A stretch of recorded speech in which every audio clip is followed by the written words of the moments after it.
Hey, kids, welcome back. It's week number 2. Who knew? I mean, I was hoping, but here we are. Week number 2, back on the Nation Network. It is just a game. I am Rob Kerr, and you know who you are. This, by the way, we are in the Oodle Noodle studios. It is Monday, towards the end of February, and 5 days away from the National Hockey League trade deadline. But you'd have to tell the general managers that, who were somewhat, I guess, surprised. They thought yesterday was the trade deadline, as the National Hockey League saw a number of trades, and actually have seen a couple here today too. So we will get into those. We're going to dive deep into it with Ryan Pike coming up in about an hour or so. Very excited. In a little while, Adam Seaborn is going to join us, a sports marketing expert, a sports business expert. Lots to talk about with Adam, and I've actually been waiting to get him on the show. He's a great follow on Twitter. If you want to keep track of trends and things that are happening, and who's buying ads and how the industry is holding up, he's a really good follow. So I'm really excited to have him on the program. Let's get into it. Not a great weekend if you are a fan of the local hockey heroes. The Calgary Flames falling in Colorado 4-1.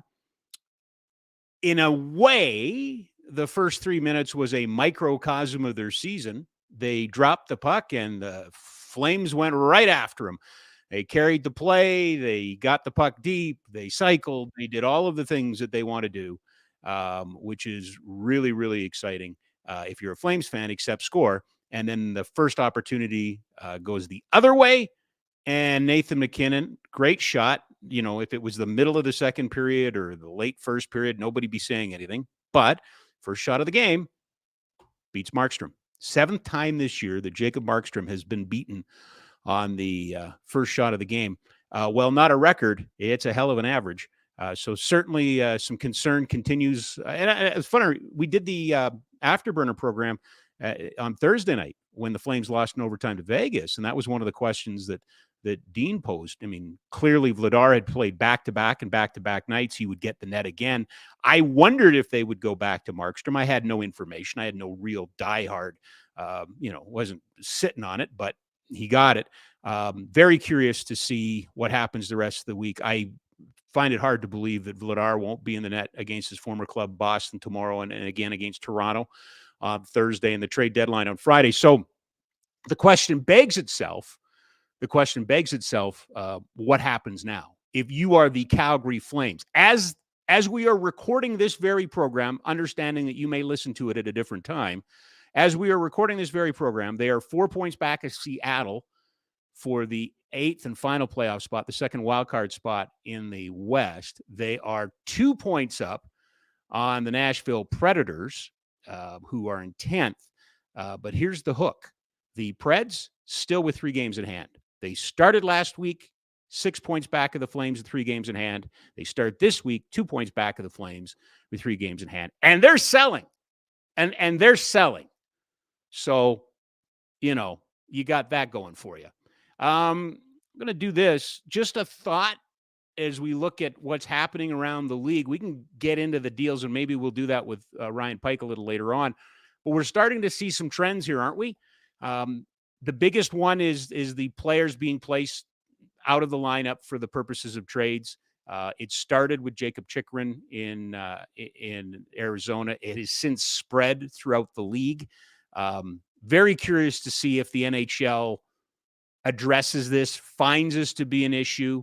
I haven't heard a groundswell of complaining. I think most people understand why it's being done. And it's been done in the past, but not to the same. I mean, I don't think Chychrun's played in the last couple of weeks. Patrick Kane's gone home. This one's cool too. We're all waiting for Patrick Kane to get traded to the Rangers. It's kind of like a slow motion car accident. You can see it in real time happening before your own eyes. They had to move out cap. They've had to move some things. They've now got the potential of a suspension coming, which may or may not impact their day-to-day salary cap. We do know that by the trade deadline, the Chicago Blackhawks could trade Patrick Kane to the Rangers. They would have enough cap space, so we're watching that. But maybe arguably the biggest thing that happened heading into this trade deadline was the deal last night. Not the Timo Meier deal, The Timo Meier deal was the one that we thought might reset the market, might shake it all up. Timo Meier goes from San Jose to New Jersey. Lots of players involved, a conditional first round in there. There's, it's a hockey trade. We've seen it before. A lot of the names, I got to be honest with you, don't recognize, but the people that do recognize it say, yeah, they're capable players. Some of them will play in the NHL. Win-win for both sides? Hard to say. Timo Meier is obviously the best player by a country mile in this deal. But it was really the trade that took place after that involving the Tampa Bay Lightning and the Nashville Predators. Tanner Jeannot, who everybody loves. Everybody loves you got to love a tough guy, played Moose Jaw, played in Estevan, kind of prairie kid. Was put over 100 minutes in penalties in an NHL season, which is nowadays kind of a big deal. Scored 24 goals a couple years ago. This year in Nashville, 56 games, 5 goals, 9 assists, 89 penalty minutes, -1. That's 14 total points. 56 games, 14 total points. What did the Tampa Bay Lightning give up? Cal Foote, first round pick in 25, second round pick in 24, their third, their fourth, and their fifth pick this year. 5 draft picks and a prospect for a guy with 14 points. Yes, he can fight, but he has 14 points. You really have to look beyond the pale on this one. This one, it reminds me of some of the conversations we heard after the NBA trade deadline. Geez, why can't the NHL deadline be more like the NBA deadline? They just throw picks in like crazy. Well, I'll tell you what, I hope you saw it, the DFO rundown, Daily Faceoff rundown with Jason Greger and Frank Seravalli earlier today. Frank brings up a really interesting stat that may explain Tampa's thinking in all of this. Let's take a listen, shall we? Throw a stat at you. I had an NHL GM say this to me on Friday. Once you get past pick number 24 in the draft, you have a 2.4% chance of that pick playing 100 games or more in the NHL. 2.4%. So what are the odds that you think your team and your scouting staff can make a 1 in 50 pick? Yeah, wow, that's a little misleading because if they're second rounders and there's, second rounders still are at 14%, right? It drops off. No, I'm telling you what the entire the entire one. But you have 5 selections now to make a 1 in 50 pick. Tampa Bay is assuming that in 2 more years they still won't be they'll still be a top 8 team, which is a fair bet. But they lottery protected it anyway. That's why they did it, because they're saying on the off chance that we're not any good by 2025, we're lottery protecting it. No, I meant they could lose in the first round of the playoffs, Frank, and then be like the 22nd pick is all I'm saying. So it would technically fall in the top 24. Okay. It's a great point. It really is a great point. Jason jumped in with the second round pick, and he's right. 14% of playing, chance of a second round pick playing 100 by the time you get to the 7th round. Yes, I know all about the Joe Pavelskis, and I know all about the Johnny Gaudreau's taken in the 4th round, and yes, it can happen. But when you look historically at a team over 10 years, how many the Flames have done pretty good, with second round picks, Shillington and Anderson, and I believe Mangiapane was a 6th round pick, and they've hit on some of those. But after the 24th pick in the 1st round, 2.4% chance that a player chosen after that will play 100 games in the National Hockey League. Julien Brisebois, general manager of the Tampa Bay Lightning, doesn't care about your draft picks. He doesn't. He knows where his team's going to be. He knows where his team should be, and they don't care. It's just, if you're curious, because I was, the next 2 years, Tampa has a 6th round pick this year and 2 7th rounds, one from Anaheim. Next year, a 3rd round, Chicago's 4th, a 5th, 6th, and 7th pick. And then in 25, they have their own 2nd, 3rd, 4th, 5th, 6th, and 7th. They needed the player. They needed that player. If we've learned anything from the Tampa Bay Lightning over the last couple of years, and we knew it before. I mean, it goes all the way back to 2004 here, the importance of your 3rd and 4th line. Anaheim in 2007 really demonstrated it with Niedermeyer, Moan.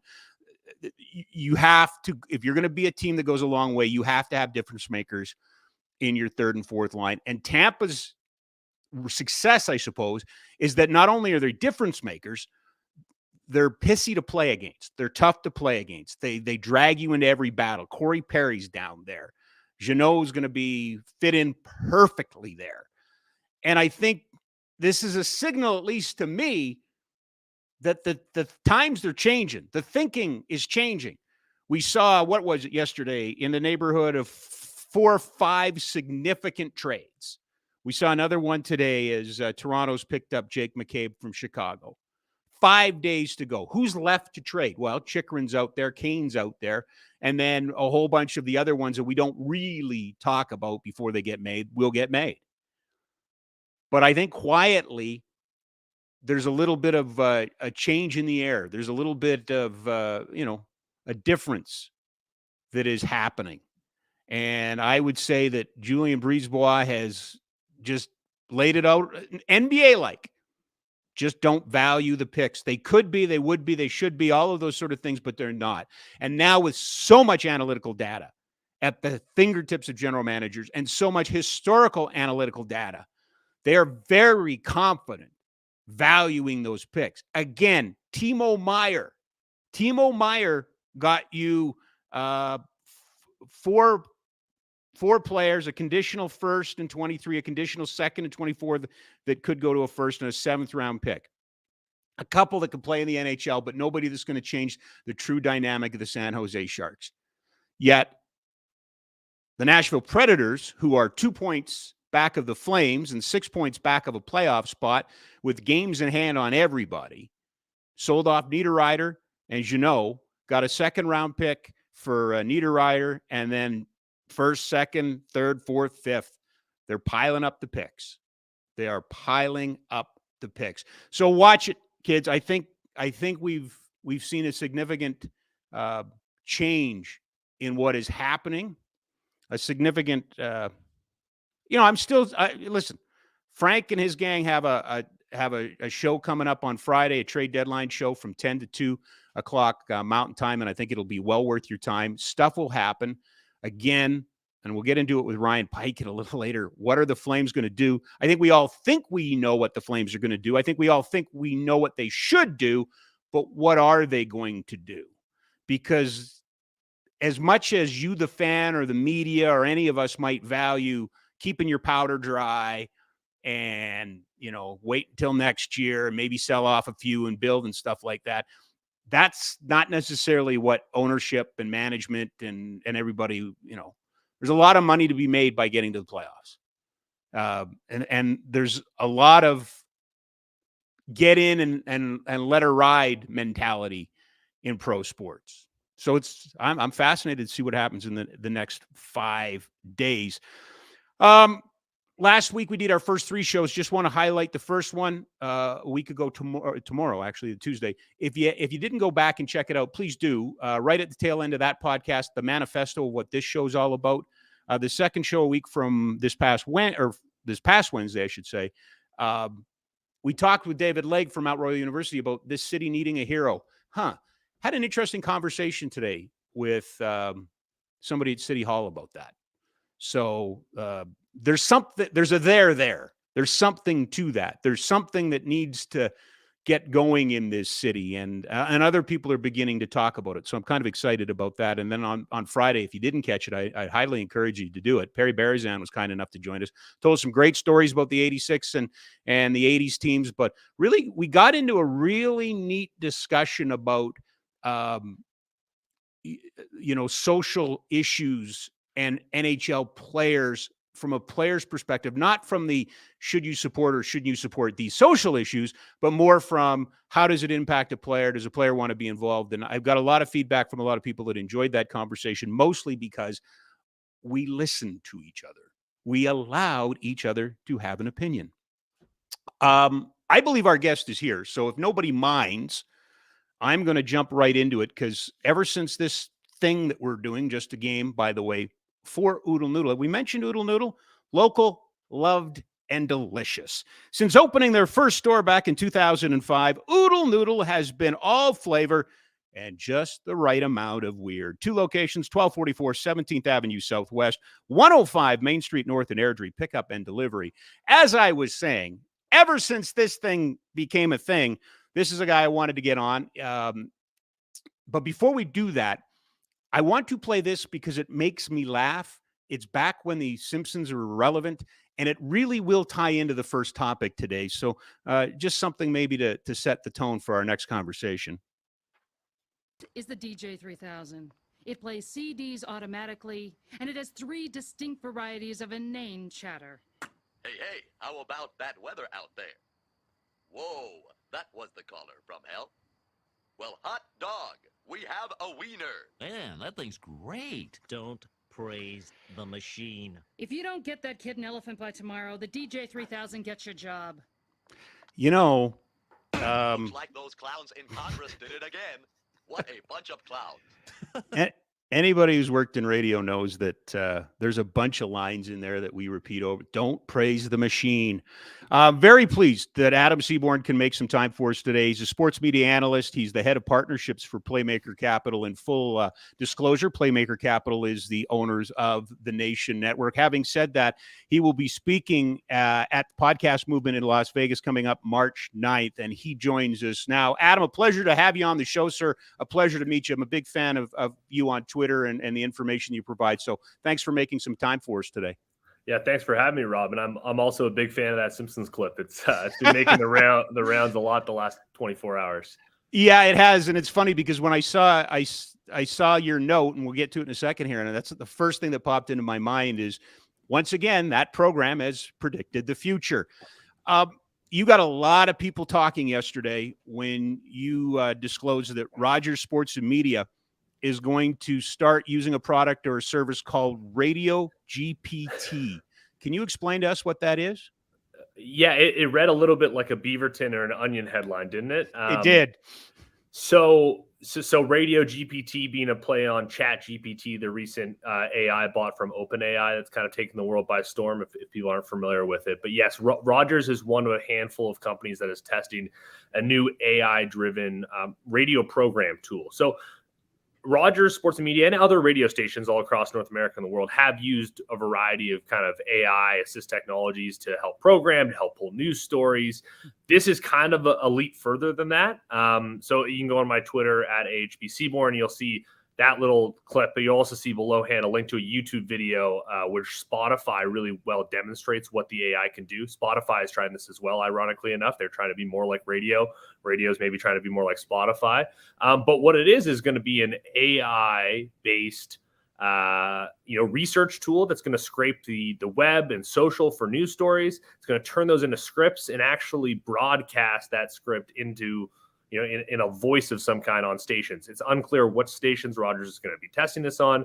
There's a company in the United States that's doing it as well. Unclear if it's actually going to go live or if they're going to be testing it behind the scenes to see, if anybody notices or if it's worthwhile. But something that I think has, per your Simpsons clip, being in the consciousness for a long time, I don't think we actually thought was going to happen, but it appears to be here. Adam, there's a little bit of history with sport and artificial intelligence because there a couple of years ago a program similar or the same that wrote college sports stories for small that learned to do that could do sports stories that weren't major events and were kind of eliminating some of the part-time jobs in newspapers. Yeah, and it's not just sports specific, right? Yeah. So a few weeks ago, BuzzFeed, announced that they were going to be utilizing, I think it was ChatGPT or another AI tool to help them write some of their content, their listicle content, their non-sports. I don't know if I'd call it news content. They're kind of like social content. Their stock, went up 300% on that news. People were excited about the use of AI, presumably because it can cut costs and save what was, a pretty challenged business at BuzzFeed.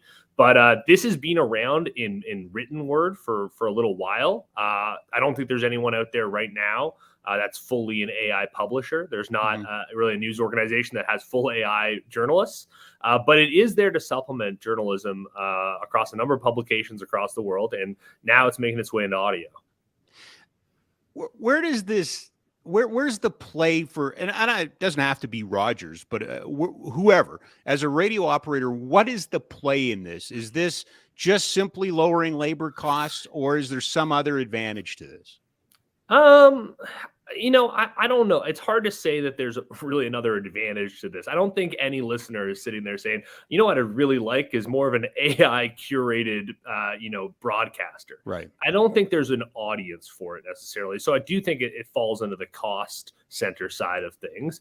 I mean, it's no dissimilar than maybe a business moving from analog to digital years ago when people were moving from paper records to digital records for, customer CRM tools or, going from a fax machine to email. Like there is an element of, okay, this is a new technology that we can utilize, but it is kind of fundamental to the experience of radio and being a radio listener to have a relationship with the host. And if you're telling me you're going to be replacing the host entirely with an AI tool, I don't think that that's much of a sell. Rogers is certainly not out there advertising this as a cool new feature and a reason to tune into a station.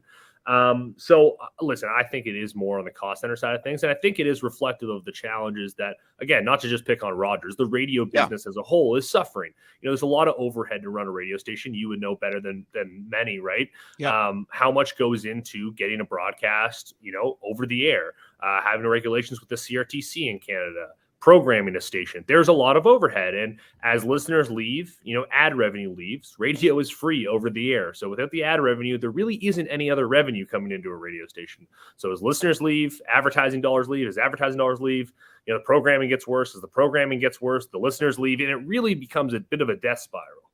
Yeah. And thank you, because that I think is maybe I think you led me to a better question, which is how much could this impact small radio and medium radio markets, which have long been the bastion. They've been the holdout, right, for local information, but also for local talent development. That's where you start. I started in Fort McMurray, but I worked in Estevan. We all the traditional broadcast model was small, medium, and then large. I just wonder if, one of the unintended consequences is you're really going to impact the broadcast pool.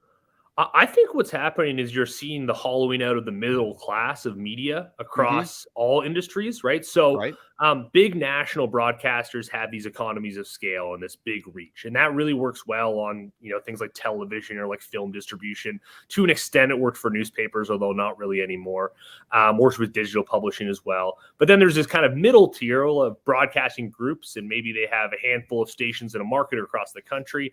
That model is not really working anymore, but I still think the hyper local end of things works. It might just not be on the radio, right? So I still think there's a market for people to hear local stories, right? If you're, in Fort McMurray, or if you're in, even a larger kind of mid-tier market, I'll use like Hamilton or Victoria.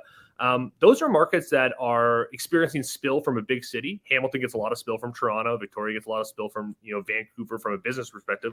But there are local stories that are important to those people. There's also local advertisers that are looking to reach the exact people in those markets. So when we look at it that way, is there going to always be a media market for local? I think so. But I think the way that the media is constructed right now with these big conglomerates and this kind of like, national approach is just not going to work. So this is the first step in that. First step, what would be a timeline, do you think, Adam? I mean, are we a year away? Are we 2 years? Are we a long way away from quietly finding this being out there? I think it's going to be a slow drip, because I think there's, similar to what's happening with newspapers. We saw Post Media shut down a number more papers or scale back papers, no more print editions on Mondays. You see a lot more syndicated content like Associated Press, Canadian Press stories across the wire, across newspapers. But there still are local papers in a lot of markets. It's not nearly as well staffed as it was, but it still exists. I think you're going to have radio stations 10 years from now. I don't think the radio is going to totally disappear, but I do think that you're going to have, a significant drop off. You're going to have more stations close. The real question is are you going to have, any kind of talent going to these stations? Where is the next generation of broadcasters going? Is any one of them trying to work at a local station then go up to a bigger national station? Even the big national stations, they're not making a lot of money. So, I still think, again, there's going to be radio broadcasts the same way I think there'll be TV broadcasts. People be telling me there's not going to be a newspaper 10 years ago. You can go back and see news stories saying the Globe and Mail, Toronto Star, and the Post Media will all be out of business. They're still here, right? You can still buy a newspaper. People have been saying radio is going to be out of business for 20 years. It's still here. So there's going to be some form of it, but it's certainly not a growth industry. I wonder, because here we are having this conversation, on a digital network, streaming network. Yeah. It's available when you want it. And I don't want to profess to know, and you're the perfect guy to ask. I see it in sport. Are we getting the same kind of adoption on this platform with local news or with, not, I know we get the partisan stuff and I know we get that kind of thing, but are we getting a replacement for NPR, CBC on these types of platforms? I think we are. But again, I think, if recent data in Canada, the US, something like 80% of Canadians get their news first from social media platform, right? From Instagram or from Facebook, or, more and more with young adults, it's TikTok is the place that they get their news. So where people are looking for news information, whether it's sports or otherwise, it comes to them algorithmically and it comes to them socially. Okay. Very few people, their first way that they get a news story is through kind of an analog medium, newspaper, TV, radio. I do think that there's still a market, though, for sports talk specifically, right? People are listening to this live right now, but a lot of people are going to be listening to this as a podcast. And from a technology standpoint, even 5 years ago, broadband connection wasn't that great, so in order to stream audio was going to be difficult. Couldn't really do it in your car everywhere.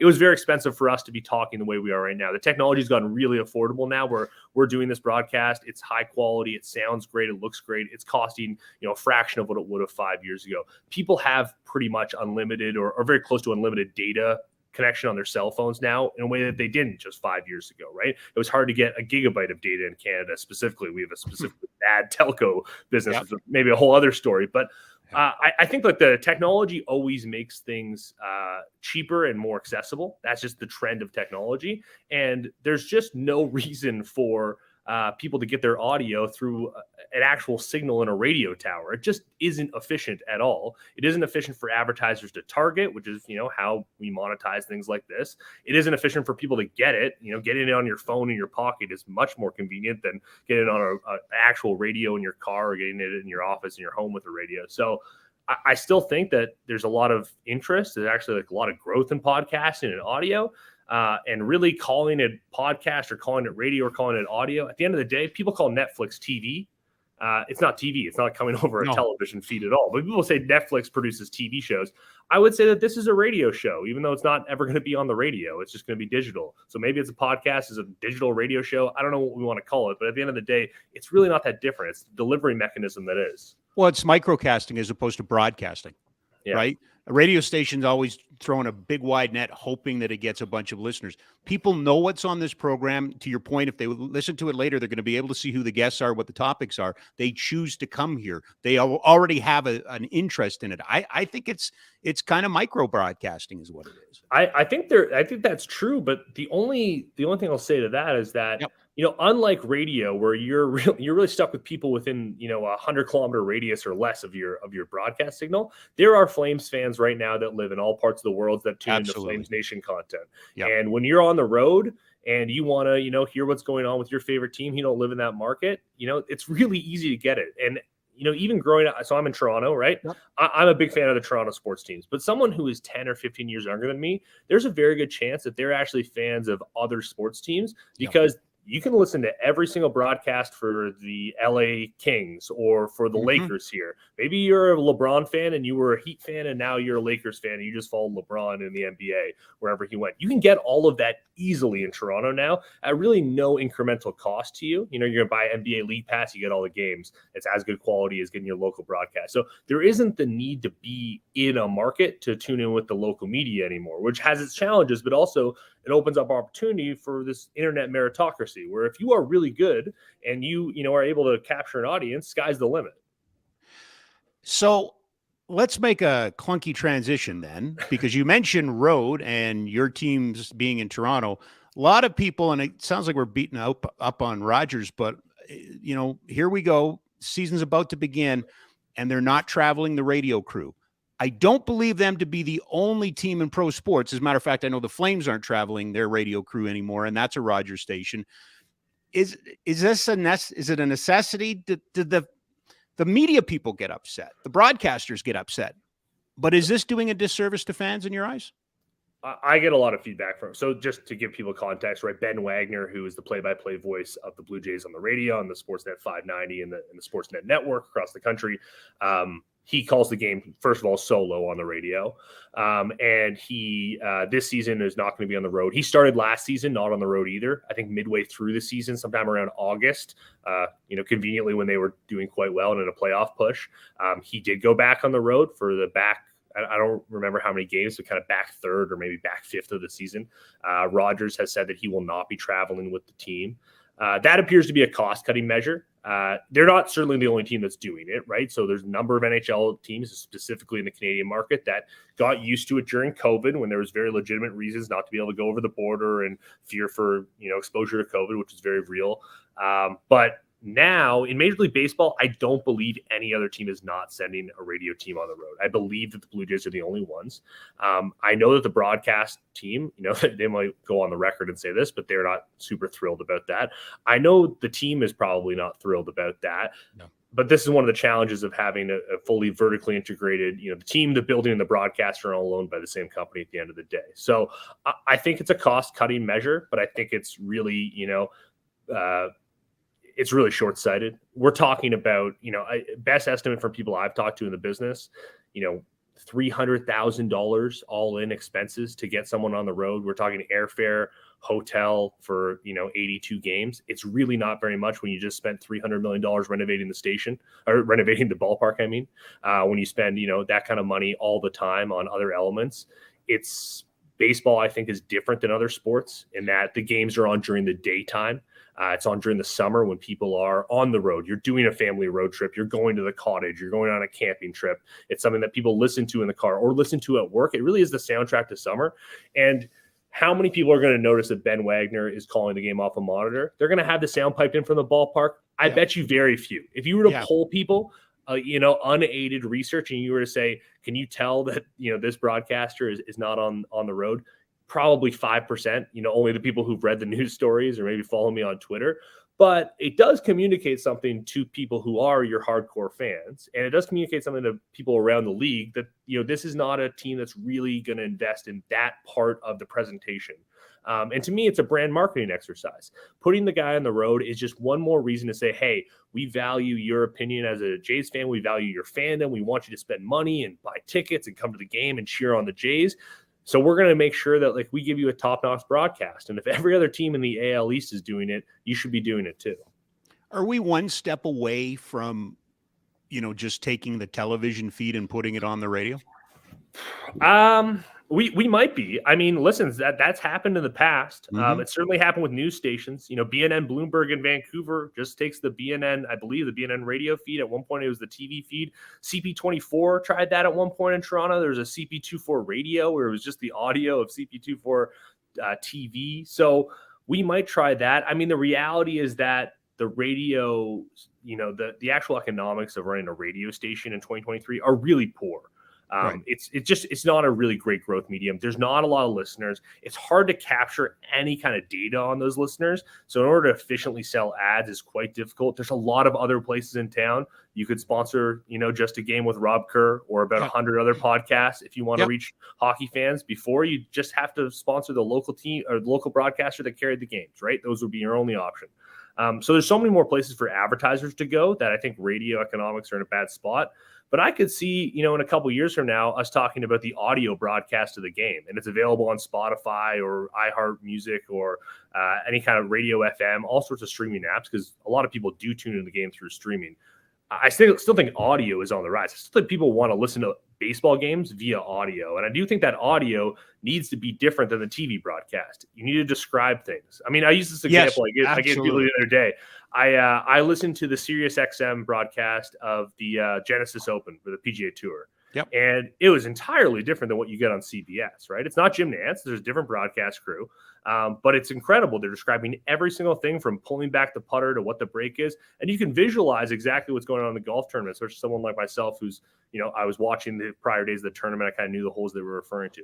If they had just given me the CBS broadcast, I would have turned it off within, a minute or two. I wouldn't have understood what was happening or what was going on. So radio and specifically audio are a different medium than TV, but I think we're going to see a bit of a, correction back and maybe a resurgence in the future. Well, and I'm optimistic about that. And I'm happy you said that, because I did want to play. I thought I was going to have to play devil's advocate, and I don't think I do now.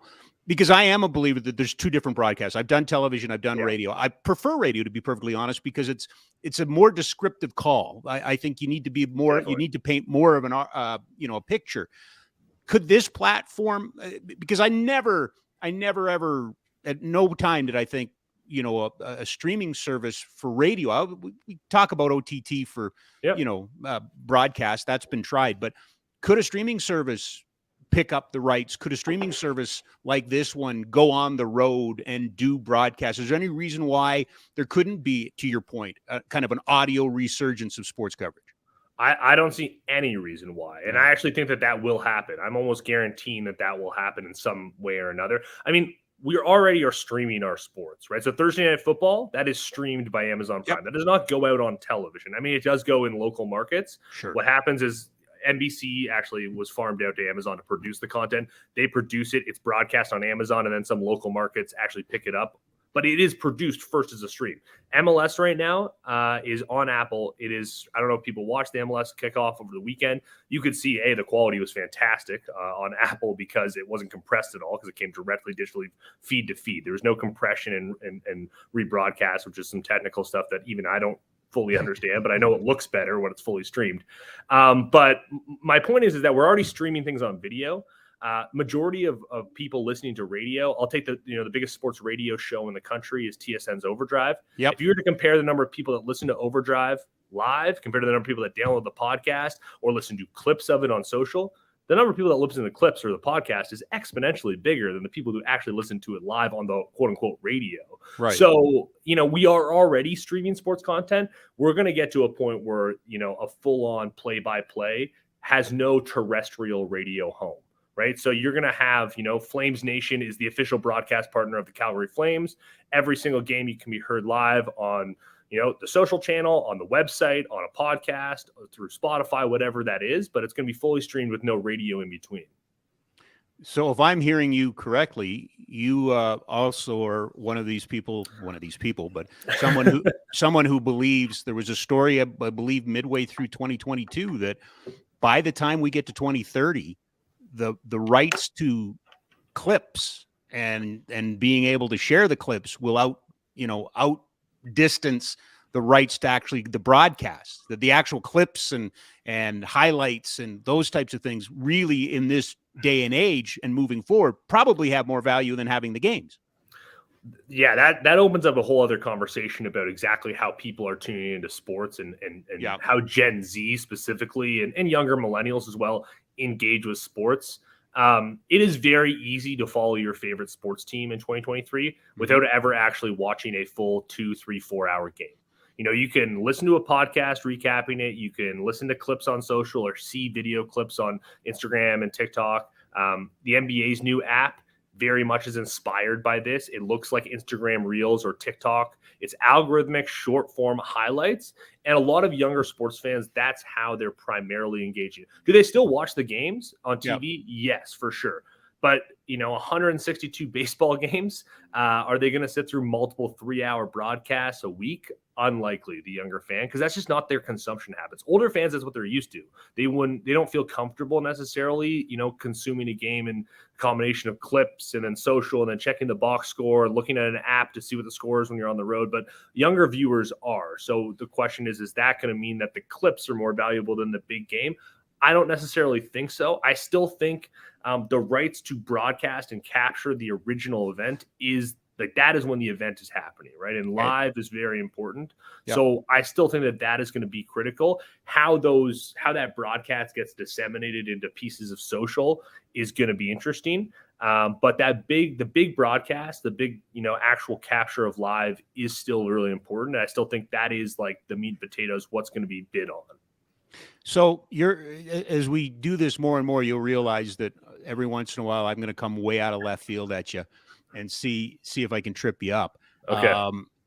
I have thought for a long time that secondaries, because the leagues all chase the broadcast money, right? That's where the money is. We chase the broadcast money. I've been thinking that it might be more effective for minor leagues and other secondary leagues to chase the creators and not the money, to have their in the way that TikToks have created this whole genre of music, right? It's all this TikTok creator music. Is there value in a league taking a risk and becoming the home of creator clips and having their players, specifically doing things that could be intertwined into content? Not for a second am I suggesting I know exactly what's going on out there with TikTok and things and reels. Rob, I think you are onto something here. I'll give you a perfect example. Last night, a YouTuber fought the younger brother of a boxing world champion. Yep. That was a hugely reviewed fight. That was highly sold. A lot of pay-per-views were sold. That is a content into sports strategy where first you start with someone who is a content creator and can capture an audience themselves. Now, boxing's always been like this, right? It's always been about promotable personality. It's a promotional sport, right? It's not the same as other sports. So boxing's always had this. But to be honest, if you'd asked someone 20, 30 years ago, if a bunch of, kids in their 20s or even younger are going to be really interested in a boxing fight, you'd say, no, boxing has come and gone. Boxing is no longer the way of the future. The MMA is taken over. UFC is going to be this big thing. Boxing has been able to capture this. They've done tons of celebrity exhibitions with big name personalities, a lot of whom start off as TikTok, YouTube, creator, influencer types first. Other sports, I think, could learn from that, especially the non-tier one sports in terms of having, athletes that bring an audience with them. And I think that, to be honest, it's not going to take much education because all the younger athletes, right, like the prime, player in really any sport right now is in their mid-20s. They've grown up in an era of social. Look at the Kelsey brothers. They did a podcast throughout their playoff run and into the Super Bowl together. I don't think they did that because anyone told them to. I think they did that because that's just how they're used to communicating with their fans and with their audience. It's a foregone conclusion that any college athlete who is a legitimate first-round NFL pick is going to have a huge following on Instagram or TikTok. They're going to have multiple NIL endorsement deals tied to that social following. You're not really convincing athletes to do that kind of stuff anymore in a way that you were, 20, 30 years ago, where there's a lot of athletes who said, what are you talking about? You pay me to show up and score the goal or score a touchdown, play the game and win the game, then I go home. The modern athlete, I think, understands that it's an entertainment business and that getting people to watch the game is as much my job as winning the game. Yeah. Well, I'm okay. We've proven I'm not insane. I like that. Listen, we probably have gone too long without bringing this topic up. Lots of obviously hockey fans and NBA fans and Major League Baseball fans are aware. Regional sports networks in the United States, a couple of them are in trouble. Bally, I believe, has missed payments on something and have not met their requirements. And I believe AT&T Sportsnet now says they want out of sports. How big a story is this, Adam? A huge story. So just to give people a little bit of context if they're not exactly familiar. So Disney did a giant deal with Fox back in 2019. The U.S. government said, as part of this deal, you have to divest all these regional Fox sports networks because you also own ESPN. It's anti-competitive. So there's a bidding process. At the time, Disney was hoping to get about $20 billion for these regional sports networks, or RSNs, as people call them. They ended up only getting about $10.8 billion. An open bidding process. Sinclair Broadcast Group is the one who won the bid. Sinclair owns a bunch of broadcast channels all over the U.S., wanted to get into this regional sports cable business. Buys the channels, 19 different markets, 19 different RSNs. They service about 42 different pro teams across baseball, the NBA, and hockey. 12 different hockey markets, Nashville Predators, things like that. Minnesota Wild. They're all local RSNs owned by Sinclair. They're branded Bally Sports. So if you've seen the clips, you've known them as the Bally Sports Networks. In order to buy these, Sinclair Broadcasting had to borrow like $9 billion of the $10 billion. They did not nearly generate the revenue that they were expecting to off this. And the main way that RSNs, regional sports networks, generate their revenue is through carriage fees with broadcasters. So you're down in the U.S., you subscribe to your cable bundle, you're paying a couple bucks a month for the RSN, for the regional sports network. Well, cable subscribers really peaked about 10 years ago in the U.S. at around 105 million. It's now down around 66 million. That's the cord cutting you hear everyone talk about. So you're talking about really, and who's hit the worst by cord cutting? The sports networks who commanded the most kind of per subscriber dollar than anyone else. So ESPN famously makes about $8.50 per subscriber. So every single person that subscribes to them, which at a time, again, was over 100 million, they were making $8. So they were making $800 million in subscriber revenue every single month. That's before they sold a single ad or did anything. So they were making a lot of money. So were the RSNs. The RSNs were making a ton of money. Well, you get these cord cutters. Now you don't have revenue. So essentially Sinclair Broadcast Group and then what they call Diamond Sports Group, which is Bally's, they decided this is not going to work. We're going to declare bankruptcy. They intentionally missed an interest payment, I believe, a week ago or maybe 2 weeks ago now. And what's going to happen next is anyone's guess. Major League Baseball has come out and said that we will make sure that the RSNs run and cover our games so our fans are not blacked out. But there is a very good chance that some fans will maybe not be able to get their local RSN feed. We're going into the NHL playoffs. So I have a feeling the NHL is hoping they just get to the playoffs before this is a factor, and the RSNs don't become a factor anymore. Once you get to playoffs, everything becomes national. It's either on TNT or ESPN in the US and Canada. We obviously know with Rogers. So my guess is that the NHL is waiting until we get to the playoffs, hoping that things will kind of essentially stay up and running until then. It's not that long. And what happens next year is up for debate. You may have leagues actually take over operation of the RSNs. You may have some teams vertically integrate. We've already seen that in other sports, and it already happens in the NHL. So the Capitals ownership group, they actually own the RSN in the Washington, D.C. region. We see Yes Network in New York. It's not wholly owned by the Yankees, but it's partially owned by the Yankees. I have to check with Nesson. Nesson is the Bruins one. I believe the Red Sox and the Bruins group owns part of Nesson, if not all of Nesson. So there's a number of moving parts here. But what essentially was the game in town, the cash cow for sports teams, RSNs, that business is essentially imploded in the last 3 years. And it's going to be really interesting to see how it plays out. Well, it begs the question of what impact will it have on the teams themselves because of salary cap and, the hockey related revenue. In the NHL, the NBA and the Major League Baseball have their own issues, but I'm just really kind of wondering, this was a league, the NHL, that was looking at maybe getting to $100 million salary cap in 4 or 5 years. Is there any chance that it actually may push it the other way, that we might have the cap having to go down? Absolutely. So the worst league for this is Major League Baseball. They're exposed the most, where 21% of their $10 billion broadcast revenue comes from the RSNs. Hockey is less because they have the big deal with Rogers in Canada, the $12 billion deal that everyone talks about. And they also just signed those 2 big national deals with TNT and ESPN. And then beyond that, they have the local deals. In each market, there's this RSN deals that happen, right? Bally's being one of the big ones, AT&T, the other one that we just talked about. So there is revenue that goes into the league that's part of the HRR that's split amongst the player, the NHLPA and the league. And then obviously affects the salary cap, and it's all very complicated on how that actually gets cut up.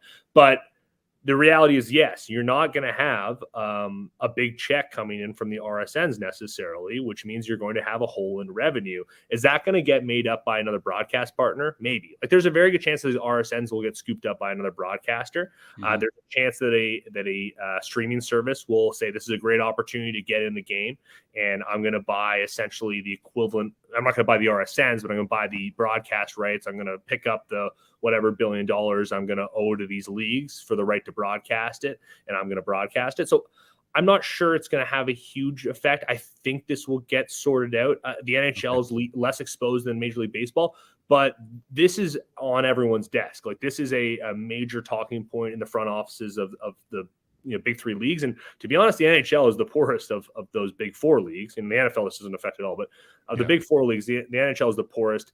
But they also do rely a lot on gate revenue, and the national rights in Canada and the ESPN TNT deal that they just did does give them a little bit of protection. So I'm not sure you're going to hear Bill Daly or Gary Bettman, admit that they're in trouble anytime soon. No, I've heard Bill say that they knew it was coming and they weren't surprised by any of it, which is, typical NHL talk. What I'm kind of interested in is the adoption, because I believe the Seattle Sounders of the MLS were one of the first teams to forego a regional sports network deal and actually stream. Are we at a point now where you don't alienate a significant portion of your crowd or your audience if you move to a streaming service? I think we're getting there, right? Okay. Like we had the first year where football fans had to find Thursday Night Football. Thursday Yeah. Night Football ratings were not great, but people found them, right? It wasn't zero. People found Thursday Night Football and got used to streaming. MLS is really, kind of irrelevant in the national U.S. sports conversation on an audience basis, but people are going to find MLS on Apple TV. People are going to start to maybe find the Pac-12 on Apple TV too. There's talks about that from college sports perspective. So I think you do kind of alienate your fans in the short run. I mean, in Colorado, there was a problem where because of a disagreement with DirecTV, you couldn't watch a local Colorado game for a lot of Colorado fans. People were, not happy, especially a team that won the Cup recently, right? That's a real fan base. That's not, I'm not going to name any fan base, but it's a real fan base. So I think, yes, you do alienate your fans, especially fans that are, frankly, 55 plus. Who maybe they're still holding on to the cable bundle and haven't adopted to the world of streaming. Mm-hmm. But at some point, you might not have an option. The world is going that way. Okay. One last one on this, and then I'll wrap it up on something I think a little lighter. But what are we predicting when it comes to the renewal here in Canada? You've kind of heard some rumblings from Rogers that they'll bid, but they're not going to pay the same. If I'm Bell, I'm probably just sitting back. And again, this is back to that conversation about salary cap implications. The next television deal, is it going to be anywhere close to this one? When Rogers got the rights in 2013, and Scott Moore and Keith Pelly, locked up this big deal, everyone in the country was shocked at the time. Yeah. You can go back and look at any of the reporting from the Globe Mail or elsewhere. People were incredibly shocked. At how big the number was and how long the term was. I think, if the NHL could end that deal today, I think they would. I think they would like to have more than one broadcast partner involved. You look at, the best league for a lot of things is the NFL when it comes to generating revenue. They make sure that everyone has a taste, right? They make sure that NBC, CBS, ABC, now Amazon, if they could get another broadcast partner involved, they would. So they make sure that everyone gets a taste because it keeps it competitive. And I think that the NHL, if they had their way, would love to have as many broadcast partners as possible, as many streamers as possible. Let's get everyone involved. Is that going to result in a higher price than what they got last time? It should, the way things are going with TV prices. I mean, just the way the sports pricing has been, it has gone up. The US deal doubled, right? From when it was with NBC. Again, it was with NBC alone. And it went from NBC to NBC and ESPN and TNT, right? So it went from 1 to 2. And in the process, they were able to double the price for it. So I think you're going to see multiple bidders. I think you're going to see a combination of streaming and traditional media companies involved when the NHL rights come up. And I do think it's going to be at a higher average, price point per year. I don't think it's going to be the same term, though. I don't think you're going to see a media company that wants to saddle themselves with a 10-year contract. I think you're going to be looking at something more similar to the 5 to 7 years that you see in other sports.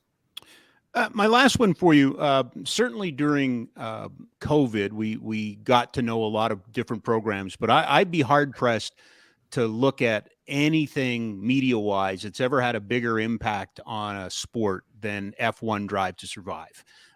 It's just incredible the way that it brought new viewers, but it took some balls, right? It was not traditional in any way, and I can only imagine the fights and the arguments that took place to get it and allow them to do what they did. But of course, sports is copycat, and since then, lots of people have tried. Tell me a little bit about the golf program on Netflix, the PGA Tour Full Swing. I know you're a golf fan, but I'm kind of curious what you make of this attempt to kind of capitalize on what F1 Drive to Survive did. Yeah, sports is definitely guilty of the copycat syndrome. Yeah. So just going back to Drive to Survive, because it really was, a total juggernaut. One of the best success stories, I think, in sports and marketing in a long time. Liberty Media bought Formula One, knowing that this was their strategy. Their strategy was, we have this amazing sport that's been going on for a long time, huge history, that has almost no presence in the United States. The United States is the biggest media market, the biggest dollars in sports are there. We got to find a way to get into the U.S. They had a two-pronged approach. One was media, which was the Drive to Survive partnership, which was brilliantly executed. And number two was getting a lot more events in North America, right? So the Canadian Grand Prix, but now we have, Vegas happening, Miami, Texas, Austin, Mexico City, whatever, right? So they've done a great job. And the value of F1 is up dramatically. Liberty Media is doing very well. So, golf and just about every other league is looking for a pop like that as well, right? How do we get, golf for a long time has been our viewers are so old on Golf Channel. It's all, how do we get young people involved? Turns out that during the pandemic, golf was a big winner from a recreational standpoint. Saw a huge resurgence in people playing golf. It's one of the few things you could do safely and socially distanced. Right. But this media strategy that golf has been attempting, I mean, I'll give them kudos for trying and for doing this. I thought the series was pretty good. I give it like a 7.5 out of 10. I thought it was good, not great. I think to compare to Drive to Survive is like, comparing any other sports league to the NFL. I just think it's tough to beat. Gotcha. But one of the things that I think people kind of over attribute with Drive to Survive is like, well, you guys got to do a behind the scenes documentary. That's not new. We've been doing Hard Knocks with the NFL for 20 years. HBO has been doing their 24/7 boxing than they did with the NHL. Yep. There's dozens of sports documentaries on every single sport, really, across all sorts of platforms. So behind the scenes access is not like this silver bullet where it's like, oh, if we just mic up the players more, we're going to, drive more fandom. It's this combination of like having a strategy around content, driving audience and participation in the sport. So F1 has this brilliant structure where there's 10 teams and 20 drivers. And while everyone is, kind of against one another from a team perspective, Liberty Media and F1 is this like nice, coherent tour organization. They own the whole thing. They own the broadcast. They sell the broadcast a bunch of different places, but they control it really well.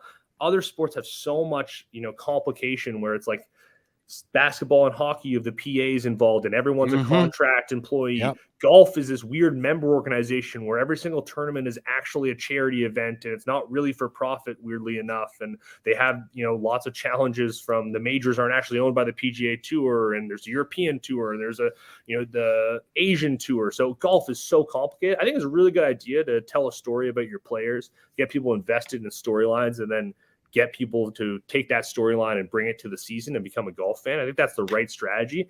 I do think that the PGA Tour has a lot of work to do. I mean, you could walk away from Full Swing, and if people haven't watched it, give it a watch. And you could be a casual golf fan or a full golf fan and say, I'm still kind of confused. How many events are there in the year? And the majors are not owned by the tour, but the FedEx Cup is that those like Stanley Cup, but also the Masters is what people really care about.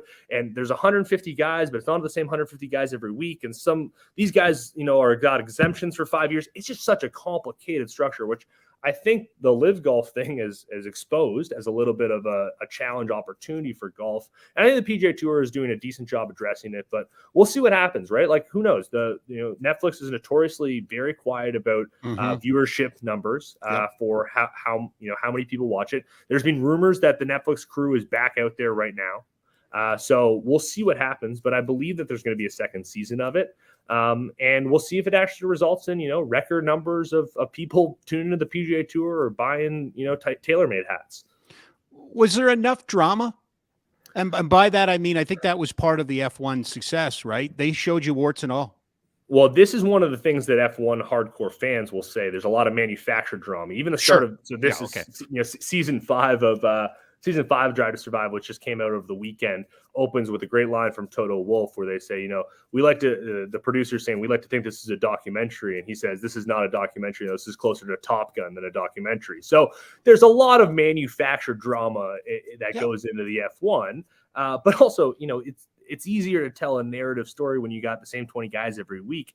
It's hard necessarily. You can't follow every single guy on the tour. Yeah. They got pretty lucky with the fact that guys that they were following closely, performed well. JT went on and win a major. They had Fitzpatrick win.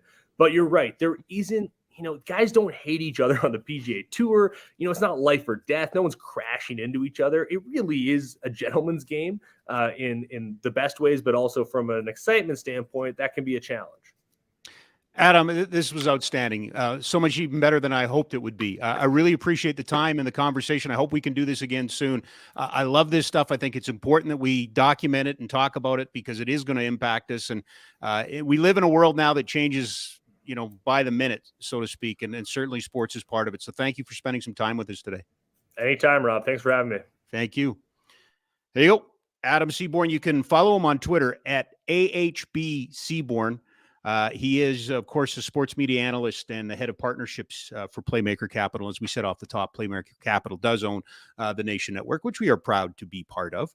We are in the Oodle Noodle studio. You see it right there. That's right. We bring the heat. Try their butter chicken mac and cheese, Kung Pao noodles, Bangkok Pad Thai Classic, vegetarian and gluten-friendly options. Pick up and delivery at their two locations, 1244 17th Avenue Southwest or 105 Main Street North in Airdrie. In just a couple of seconds, we'll hook up with our pal Ryan Pike.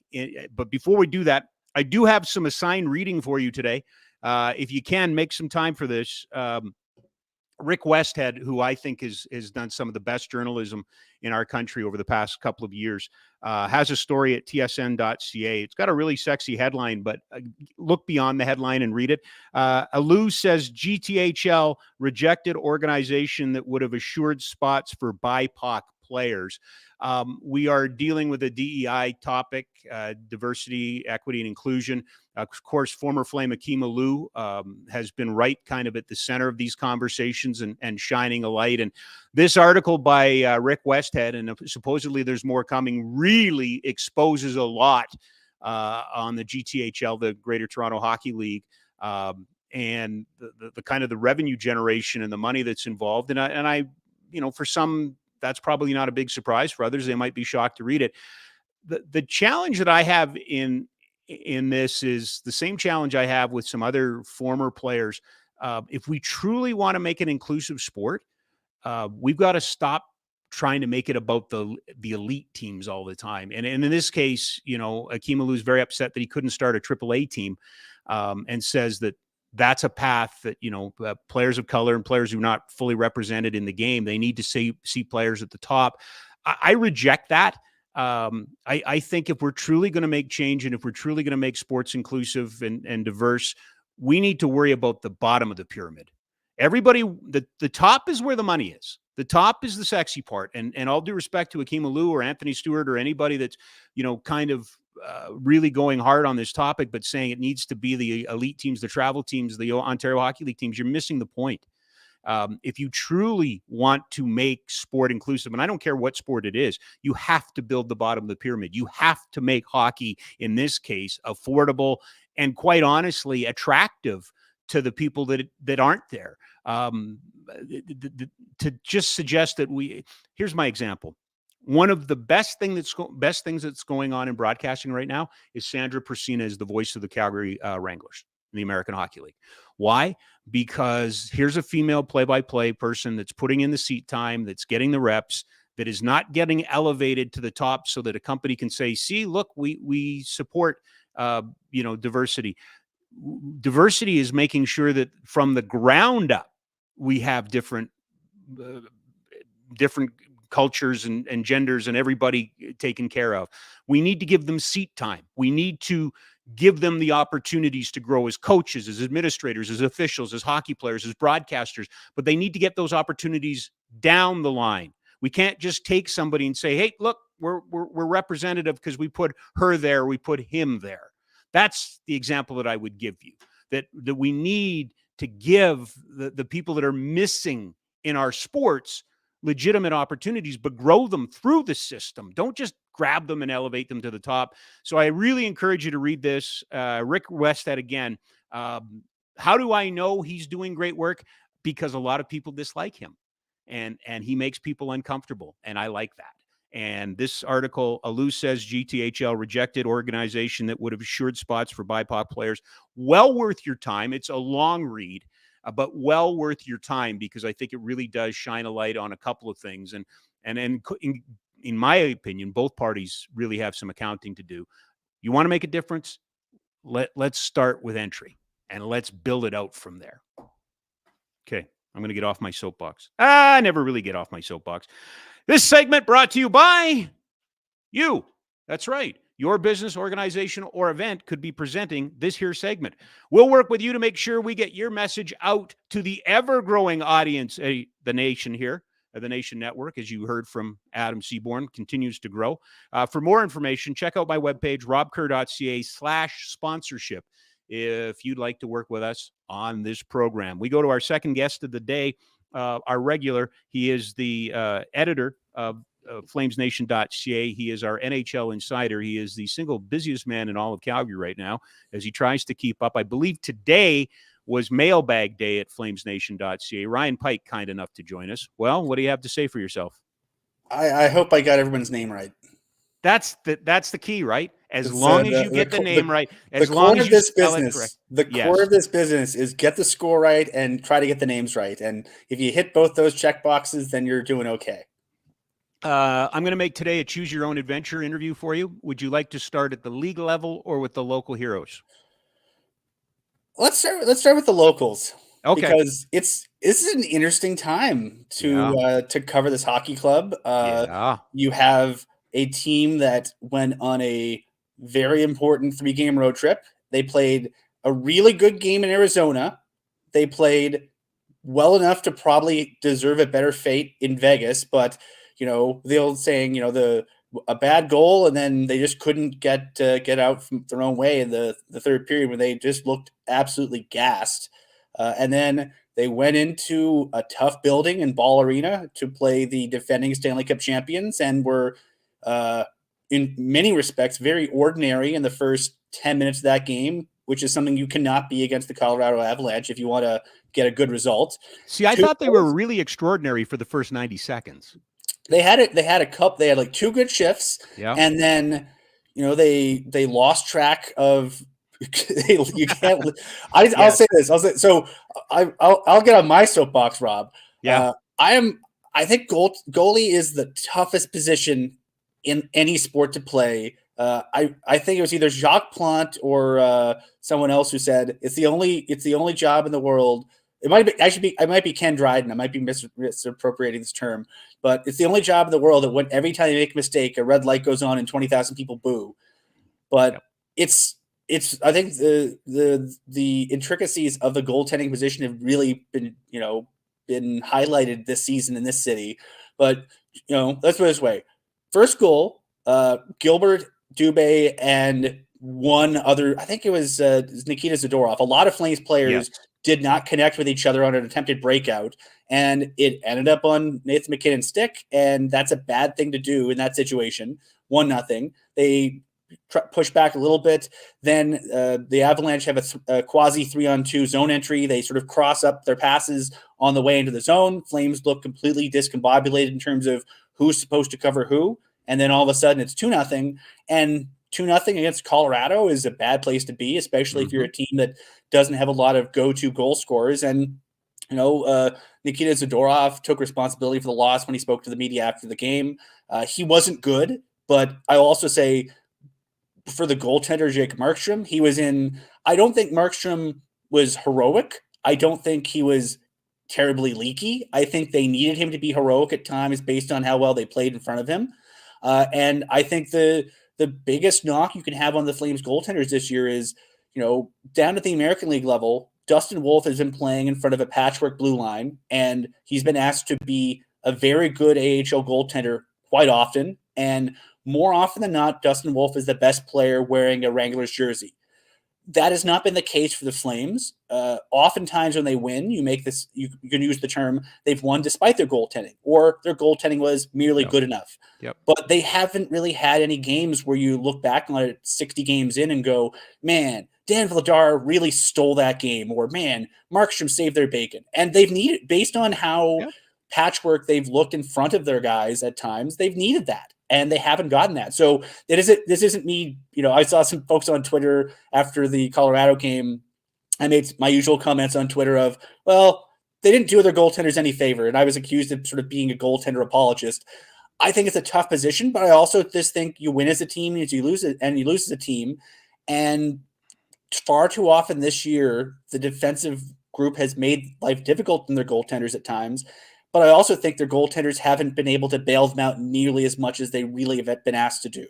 So, first of all, I agree with you. I think, and I said this at the end of last week, I'm beginning to think Kiprusoff should be in the Hall of Fame because for 7 years you turned it off. You just didn't care. You just didn't think about it, right? Like you took it for granted. You took him for granted.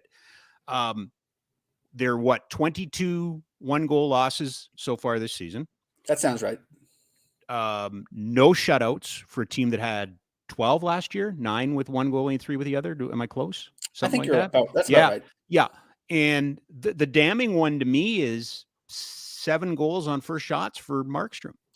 7 goals on first shots, and I think 10 or 11 times Jacob Markstrom's allowed a goal in either the first 5 minutes or the first 5 shots. Yep. He's thinking. And God bless Bull Durham. Thinking just hurts the ball club.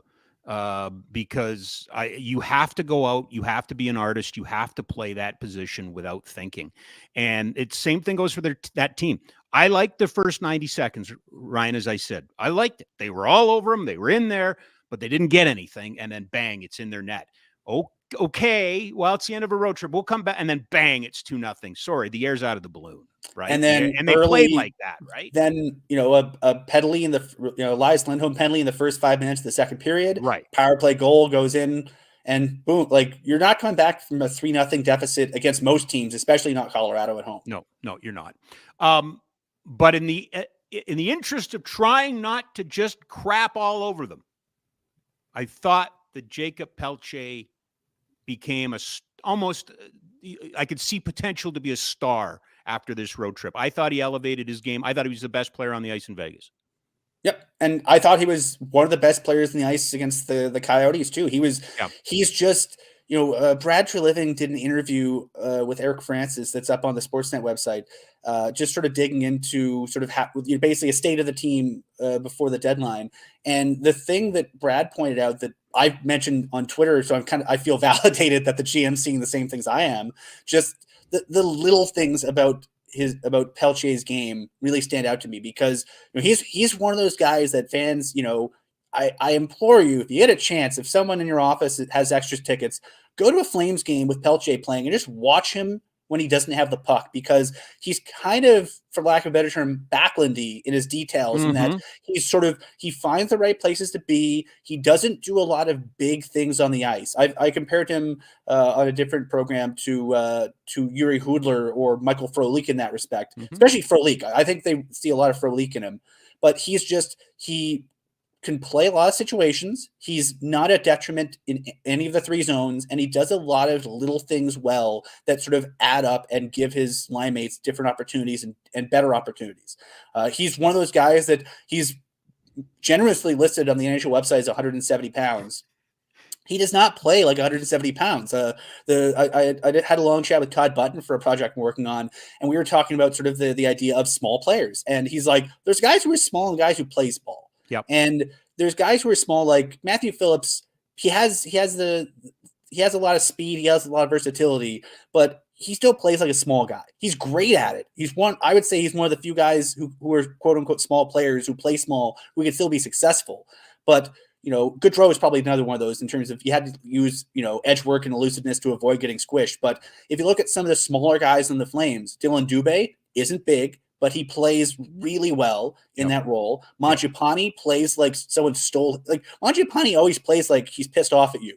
Yep. And I think that's what makes him effective. Theo Fleury was like that too, where Theo Fleury was generously listed. I think his draft year was 5'6", and I think 170 pounds, maybe with his skates and his gear on. But he was basically, I would, to make a cross-sport comparison, I would compare Theo Fleury's playing style to Ty Cobb, where Ty Cobb basically, baseball reporters referred to his approach to the game as something like a war, where he would come at you like you had, done something to his family, and he would attack you in every aspect of the game. And that's what Mangiapane does. And Pelche has a lot of that in his game too, where he has sort of that elusiveness, that ferocity, and he'll go into a corner with multiple guys and figure out a way to tie them up and to piss them off and to get them a little bit off their game, to get a loose puck out or to tie up a puck to buy some time for his guys for line change. Like, he does so many of those little things in a game that make the difference between the Flames could be coming onto the ice in the middle of a neutral zone rush of the other team, or the Flames could be coming onto the ice and Pelche spent 20 seconds just tying guys up and battling. And that 20 seconds, if you have 2 or 3 guys in your lineup who can do that, they're huge. And they give you a little bit of extra zone time that you wouldn't have otherwise. So I agree with you on Pelche. I really like Walker Duehr the last little while too. I thought he's fit in pretty nicely. I think if you're a Flames fan and you're grasping at straws, looking for some silver lining in what's become a year that hasn't really had a ton of them, Pelche is definitely one of them. I'd say Dennis Gilbert's one of them. He's signed for next year. Walker Duehr is one of them. Like they have, a few really positive things to build off of. I'm really curious how the next 7 days to maybe even 90 days unfold, because this is going to be one of the more fascinating markets to be in the league. Yeah, you know what? I'm glad you went there, because that's where I'm going to lead you. A week ago when we spoke, they were, on the outside looking in ninth, and they had Nashville behind them with 3 games in hand, 6 points back. They're now in ninth with Nashville behind them, 3 games in hand, 2 points back. They're 4 points back as Seattle, but Seattle's got a game in hand. 5 days to go. Boston, best team in the National Hockey League. Toronto, no slouches. What are you doing if you are, you wrote an editorial on Brad and what their philosophy should be. But as you see it today, is it locked in? Is there still time to change the general manager's mind? What do we see in the next 5 days that will tip us into the direction this club goes? I think you kind of want to see how those 2 games go, but I don't think you're going to suddenly decide to go all in if they have a good week against Boston and Toronto. I think it's Brad mentioned to Eric, he did a piece with Wes Gilbertson earlier on the road trip as well. And the consensus was basically it's a good team that's underperformed. And I don't disagree with the idea that, if you told me, like, on paper, and I feel like we sort of have this conversation every other year, on paper, the Calgary Flames should be better than they are. And for whatever reason, hockey's a chemistry experiment. You can't do it with one guy. You have to have 6 guys, including the goaltender, operating in tandem. And I don't feel like they've gotten their whole game going this year in terms of consistent 5-man units. They've had really good forward lines. I think, Coleman, Mangiapane, and Backlund have been, all year since they've been put back together. They've had lines going really But they're nice not runs. a top line. And right? I think that's the problem, because right now they don't have it. They basically have, their top 9 is essentially 3 second or third lines. Their fourth line is a decent fourth line, but it's still a fourth line. And they don't really have the go-to guys they had before. And you could also make an argument they haven't really ever had all 3 of their second and third lines going at once. And they, it seems like if they have their penalty kill going, their power play starts playing a little bit badly. Like this last little bit, their power play's gotten going, but since the All-Star break, their penalty kill hasn't really gotten as many stops as they needed it to. Their defense gets going, a forward goes down. A forward, everyone's healthy up front as it is right now. Oh, the defense is missing a few guys now. So it seems to be, the analogy of the little boy with his fingers in the dam. Whenever they plug a hole, another one springs out there, and it's been sort of like this all year. So, sometimes things just don't go your way, and I think they're aware of that. I think they can do the math. They're not gonna, I think right now they almost have to play at I think right now to hit 95 points and have a realistic shot at the playoffs, they had to play 650 hockey after playing 550 hockey for 60 games. It's a tall order. And if, at the end of the week, if they go 0 against Boston and Toronto, all of a sudden they have to play 725 hockey. So I don't think 2 wins will make them say, let's go for it. I don't think 2 losses will make them say, tear it down. I think they're going to, they've been, Elliot Friedman on 32 Thoughts, the podcast this morning, mentioned just the idea that there's, he thinks they're taking a step back and going, okay, what are we doing here? And I think that's probably a smart thing to be doing. If you're figuring out, like, if they get in, can this group do some damage? Yeah, probably. Would they like to have a bit more depth? Probably. And I think they're probably going into Friday with the philosophy of, if they can find a way to, get a bit of extra insurance in any position, I'd say goaltender, they feel reasonably okay with, given the personnel they have, performance notwithstanding, but the personnel they're happy with. But if you can get, for a 5th or a 6th round pick, some depth up front, maybe an extra center, if you can get some, an extra blue liner that can maybe help you out, so that, maybe if Dennis Gilbert has a rough night, you don't need to throw him to the Wolves. You can give him a night off, or you can, insulate a bit from Connor Mackey. I think they're looking for those kind of things. And I don't think they'd shy away from hockey trades if they feel like there's value, because they have, they're a year away from having a lot of decisions to make on players. And maybe that's something that really they look into closer to the offseason, because, there's going to be a lot of teams, asking fundamental questions about how the hell they're going to manage the salary cap next year. You just spoke as Seaborn. Adams, a hitter, for lack of a better term. He knows everyone. He knows everything. And one of the things that's been sort of the unspoken challenge of the NHL this year is, they headed into the year, I think September, October, we heard, salary cap might be going up a ton next year. Everything looks great. And that turned into, well, maybe not. Maybe it still go up, but we're thinking maybe it might be closer to, it might be the $1 million. And now with, with the Diamond Sports catastrophe and Warner Brothers Discovery bailing out, you're looking more likely than not at a $1 million cap increase for next season. So right now, if you go to Cap Friendly, the Flames have about $1.3 million in cap space.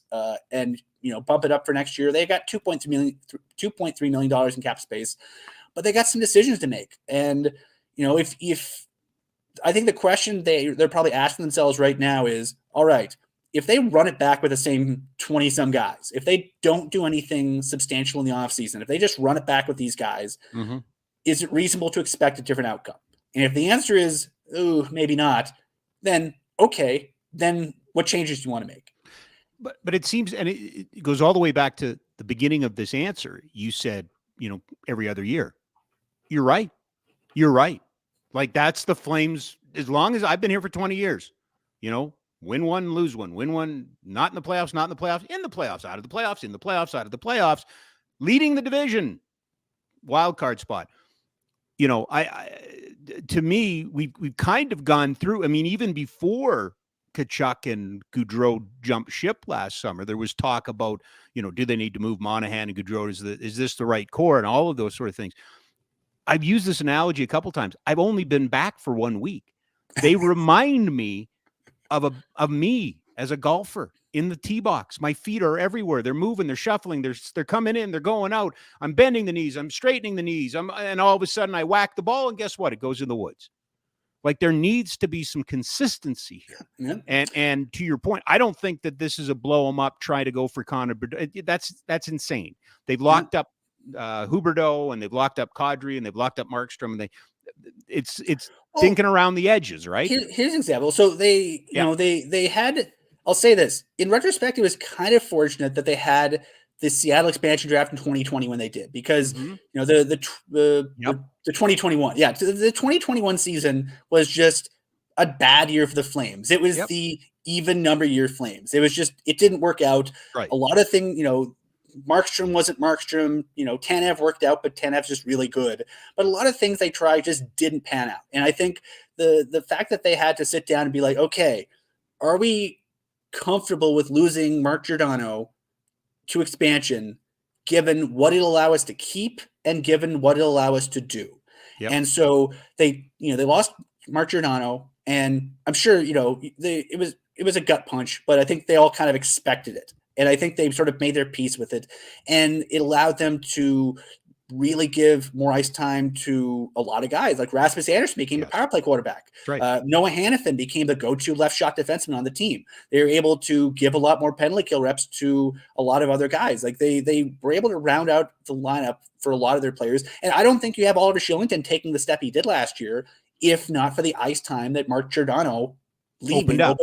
Yeah. And so I think this coming, in the past offseason, I think they made those same kind of moves. Like, okay, based on who's available, how do you want to replace Matthew Tkachuk Snarl? Well, Nazem Kadri makes sense. Okay, the extensions notwithstanding, we can navel case all we want about the logic of giving guys 8-year contracts when they haven't played a game for you yet, but getting Mackenzie Weegar's defensive metrics are fantastic. Offensively, he's nothing to write home about. But as a shutdown guy, he's excellent. He's one of the better defensemen in the league. Jonathan Huberdeau hasn't worked out yet.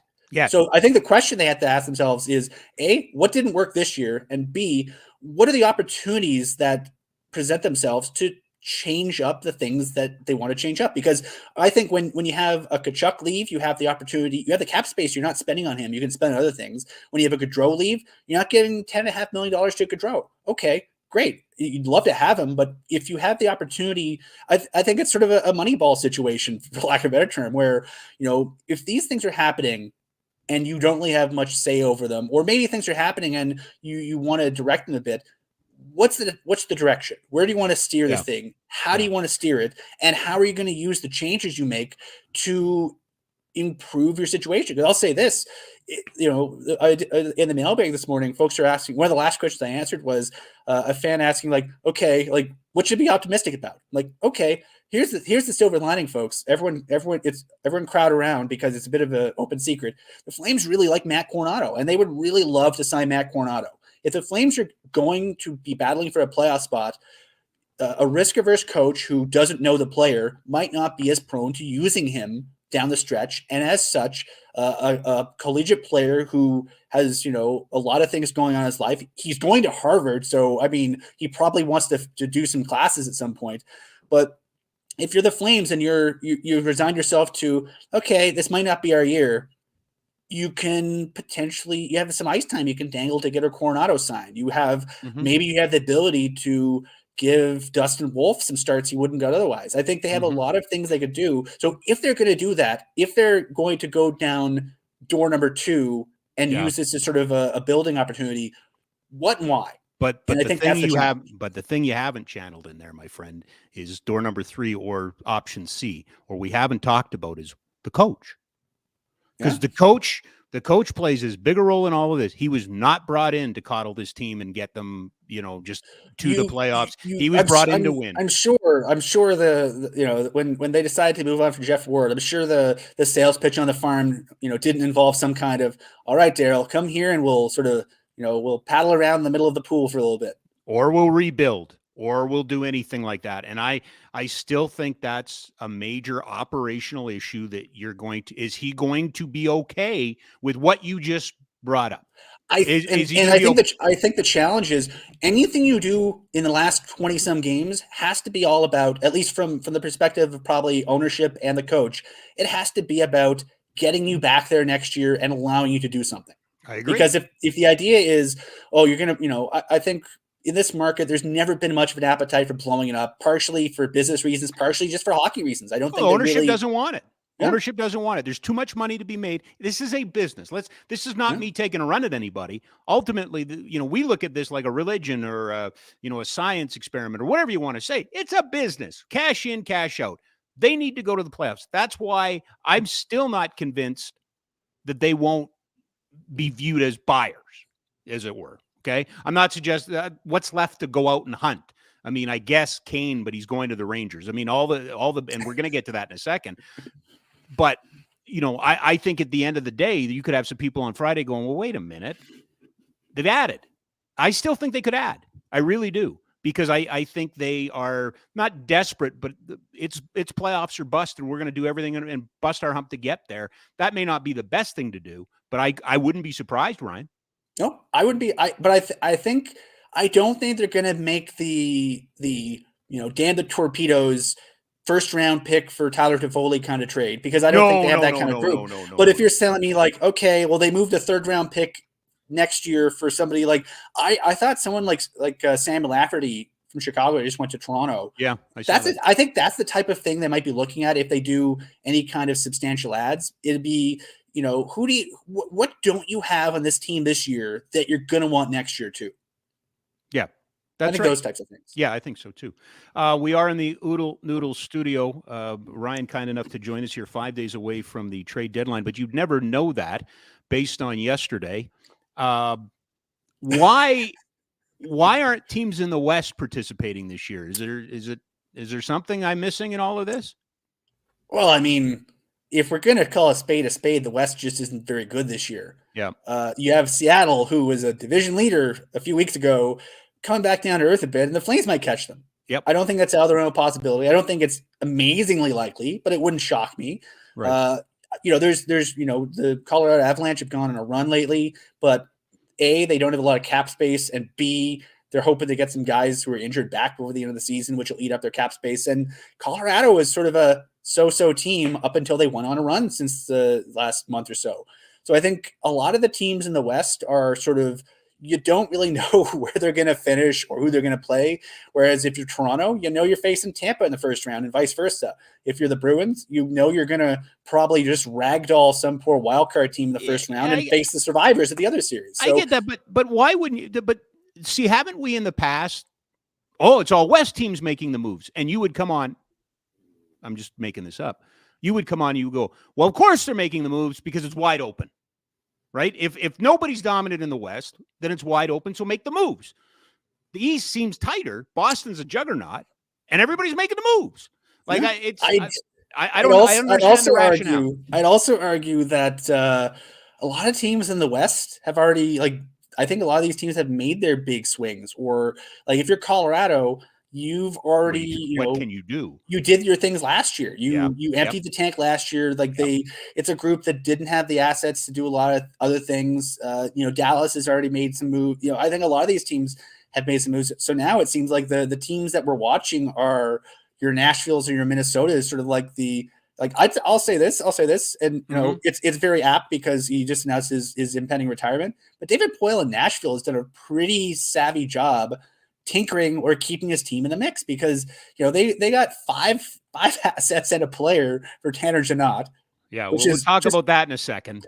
But Niederreiter, who was a guy who never really seemed to completely click in their group. He was moved on. Minnesota's gotten, they've used a little bit of money to add picks. So I'd say those teams have done a nice little job. But I think in a large extent, teams in the West, there's some hesitation because it's wide open, but it's also, like, I'll say this: there's a few which teams are feel completely comfortable they're in the playoffs at this point?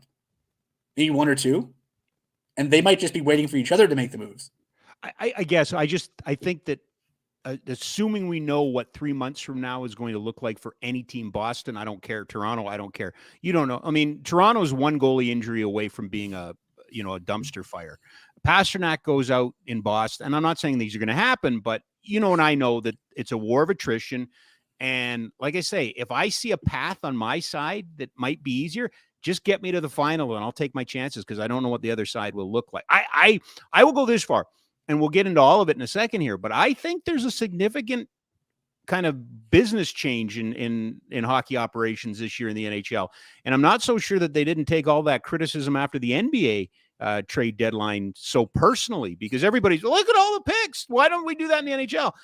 Do you not think a first, a second, and his third, fourth, and fifth from this year, that Julien Brisebois said, your picks mean nothing to me. Take them. I don't care anymore. Like, it is so, when you saw the return last night, I kept going, is this actually Elliot Friedman or is this Boob McKenzie again? Right? It had to be somebody. And Brisebois pretty much said, look, we know what we can get. I like Tanner Janot as a player. I mean, he had 20-some goals last year. He's a good player. He's a good player. He's a good player. Yes. But five picks and Cal Foot is a lot. Cal Foot. But here's the thing. In that, I'd say in that market, above all others, 3 trips to the final in 3 years. 100%. If you're Julien Brisebois, you're thinking, okay, the first round pick, we have a good scouting crew. We're fine. Okay, what about our second round? All these other ones. Well, I mean, how long? Like, first round picks. Here's an example. So first round picks if you're Tampa Bay, you're probably drafting late first. So if you're drafting late first, that's right. If you're drafting late first, it's 2 years till the guy goes pro. Like, let's use Jacob Pelche as an example. Sure. So because Jacob Pelche was a very successful American League player. Jacob Pelche drafted in 19. Didn't go pro until 21-22, plays his first NHL games in 22-23. So if you're the Tampa Bay Lightning, and this is your best guys are going to be your late first in this draft. If you're them, you're going, okay, so if we keep our first and our second, third, fourth, and fifth, the best case scenario is they might have some kind of impact in our hockey club, even in Syracuse, by 2025. Right. Screw it. Let's think it's exactly what we need right now for this team. And if you're that management group, if you're that group of pro scouts, if you've been there recently, when people hear Daryl Sutter talk about, getting there and the process and all that stuff, this is kind of what he's alluding to. The idea that, especially, let's use LA as an example in the early teens of the century. If you're there every year, every other year, you keep getting close. You get a handle on what you don't think you have. And then you kind of figure out your stomach for throwing picks at problems. Like, this is the same group who, in Tampa, they went out and they got Blake Coleman. They went out and they've gotten a lot of guys just by throwing picks Absolutely, at it. And, they have. if you ask Blake Coleman, hey, do you think it was worth it? Ask him how his rings feel, because, if you're willing to put up with a lot of pain, there's a parade at some point. And I'm sure when eventually this house of cards that Tampa Bay is building will collapse in itself, because, parties don't last forever. No. But while you're there, you might as well try to have another go at it, right? Ask Alex Anthopoulos. 2 years ago at the trade deadline in Major League Baseball, he reworked his entire outfield. He just almost blew up the Braves. And everybody was wondering what the hell. And then he wins a championship. That's all that matters. It's all that matters. You can talk about, the Athletic loves our farm system. It's number one in their rankings till the cows come home. Fans want championships. They want banners. Players want rings. And I think Brisebois, I'm not, it's not how it works, but it almost feels like a poker game. And I bet you he was staring darts right through Kenny Holland. I think in a way it's been cast Edmonton like, okay, go get Carlson. Go get Carlson. Go get him. Yep. Do what you need to do to get him. A lot of, I think the big pieces that I think they're left in play are Jacob Chychrun and Eric Carlson. And San Jose, I don't think is in any hurry to trade Carlson. No, Mike Greer said he doesn't expect to see him moved, right? Yeah, and which is in a way, like if you're playing poker and you're looking at Mike Greer going, "What do you want to do?" He's like, "I don't know. If you make me an offer." That's Mike Greer, who's quietly been very good in San Jose, just saying, "Make me an offer." Yeah. But I think right now, like when your team is bad, you can sell hope. When your team is bad, they talk about, I love Scott Wheeler, I love Corey Proman, I love all the folks. I watch a lot of junior hockey. When your team is bad, people really want to hear about the prospects. Absolutely. When the team is good, they want to hear about how quickly they can win. And if you're in Tampa, if you're working in that market, you feel like you owe it to your fan base, a fan base that was not very good for a while. You feel like you owe it to them to cash in when you can cash in. And, I'm sure that's the feeling in Toronto right now too. You think Toronto is really, shedding any tears about their cap situation or the draft picks they won't have? I think they're looking at their lineup. I think Garrett Hull, I think it was Garrett on Twitter, pointed out the depth of their defense. They have 7 guys who are probably reliable second pairing guys. I don't think they have a first pairing, but if you have 7 or 8 or 9 guys you feel like can come and just take a shift and not hurt you, and in fact help you quite a bit, that way, if any one of them get hurt, you got some backup. And as you mentioned, it's a war of attrition. So if you're Toronto, if you're Boston, if you're Tampa, if you're any of these teams that legitimately think that they have a shot at this, you almost owe it to your fans, and at the very least you owe it to your group to do what you can to shore it up. Brad Treliving said in the past, like you take your cues from your team. Absolutely. And you do what you feel like your team deserves or your team has earned. And last year, the local team felt like they had owed it to their group to add some key players. It didn't work out, but if you're telling me a year later, I wouldn't have done it. I don't know. I still think Toffoli was a really good move. I think Järnkrok for what they needed, Järnkrok was a really good move. Ryan Carpenter is a 5th rounder, and I'm sure they'd love to have that pick back, but they wanted some depth in that position, and it didn't help them, but it didn't hurt them either. Yeah. And I'm sure now they look at those things and said they gave them a chance. And I'm sure Toronto and Boston and Tampa Bay are looking at what they've done the last 72 hours and go, we're giving them a chance. And that, you mentioned Edmonton. Yeah. I'm really curious what Edmonton does. We saw Winnipeg make a move to shore up their team a bit. I'm so fascinated at what Edmonton's going to do, because in terms of the Western Conference, does anyone have a true nuclear deterrent for offensive hockey the way they have a Draisaitl and a McKinnon, or a McDavid rather? Maybe Colorado with McKinnon. I was going to say Colorado would right now. When everyone's healthy in Colorado, you have that, but they don't have everyone healthy. Do you think LA wants another crack at Edmonton? I'd watch the hell out of that series. With the additions LA has made in the offseason, I think that's just thinking out loud, because that series was maybe a lot closer than people expected it to be last year. LA has a very good young farm system, and they have guys that they probably wouldn't be uncomfortable to move. They moved Brock Faber to get Eric Haula, and I think Eric Haula has been a really nice fit there. And Brock, if you draft and develop well, it's meant to help you in situations like this, where, you might not be able to throw all your promising 20, 21, 22, 23-year-olds into your roster. But if they're good, if they're managed well, you can use them to bring in players like Eric Halla. And I think, the Kings have cap space. The Kings have extensively scouted the West. Yep. And I would not be surprised if the Kings don't make a fairly significant move, because they can. We talk about Vegas. Vegas plays fast and loose with the cap because they have to. If you're LA's managed it so well that they don't really need to do anything silly to make the math work. They can just go out and do something.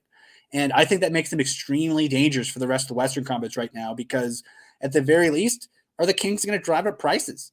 Maybe. That's what I would do. Yeah. And if you're driving up prices, you might as well just buy something, right? Just going back to the locals, they gave us insight on the two teams. Watching Calgary play Vegas, I'm not scared of Vegas. Colorado looks like Colorado reminds me of what Tampa has been in the past with some of those Stanley Cup teams, right? Like, don't worry about it.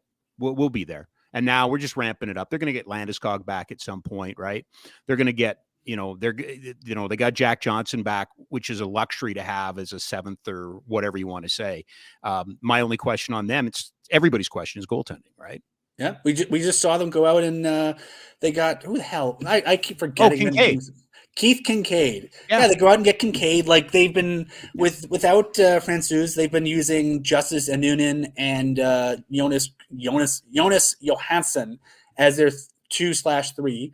And that, I think that means they have to really lean on Georgiev right now. And I'm sure they'd love to not have to do that. So I think that's the thing they're looking at. And, Kincaid, he's a good AHL goalie and he's a serviceable NHL goalie. Yes. And if the idea is you think you're home and cooled and you want to give, you don't want to use Georgiev in both halves of back-to-back, he gives you the luxury. He gives you that ability. Yeah. So it's to me, I think some fundamental changes have happened this year. I think the trade deadline is not going to look the same way anymore. I think, and I'm really curious to see if others take the lead from Brisebois. Again, really good drafting team, but we played a clip from Frank Seravalli earlier today. If you really look at it, after 24 in the first round, 2.4% chance of any pick after that, playing 100 games in the NHL. Screw it. Go get what we need. They got what they needed. To your point, who's going to be, what are you going to do? Browbeat them? Have you seen what they've got for picks? This year, 6th, 7th, and then Anaheim 7th. Yeah, they don't draft until the 6th round this year. 3rd, 4th, 5th, 6th, and 7th next year, right? Like, that's all you need to know. They're in it to win it, right? Okay, before I let you go, are you going to be able to come on Friday? Because Friday's a big day. I don't know if you know that. Friday, I'm hoping. For Friday, it depends on when Brad Living has his availability, because wow, those fax machines sometimes, right?